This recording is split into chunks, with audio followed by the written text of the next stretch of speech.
Po 2 mesecih intenzivnih pogovorov in poročevanj vseh potencialnih rešitev sem se odločil, da bo program še naprej potekal znotraj kliničnega centra kot posebna organizacijska enota, kar je bilo že tudi predvideno.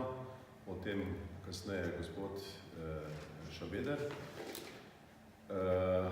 Istočasno bom predlagal ukinitev Nacionalnega inštituta vladi. Ta proces bo trajal nekaj mesecev, tako da bo gospod Dobnikar z nami še nekaj mesecev, da se to v miru ukine. Klinični center mi je zagotovil, da je program optimalno organiziran, kot je takih možno, in da pridobivajo nove, mlajše strokovnjake in sicer vse kategorije, že usposobljene specialiste in še nekaj specializantov. Še naprej se bomo seveda soočali z dejstvom, da ima program 100 otrok in da je to kritično iz stališča organiziranosti in ekonomičnosti.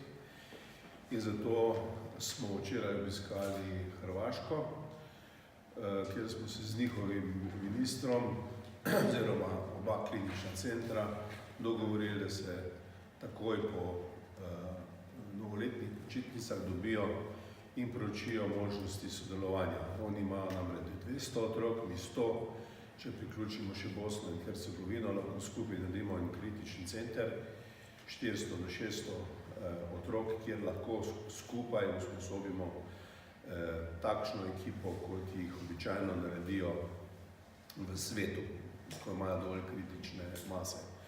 Kar se strokovnega nadzora in varnosti otrok tiče, bo klinični center zagotovil vse strokovne mehanizme, tako interne kot zunanje, da bomo vsi mi in seveda v prvi vrsti starši prepričani, da program teče strokovno pravilno.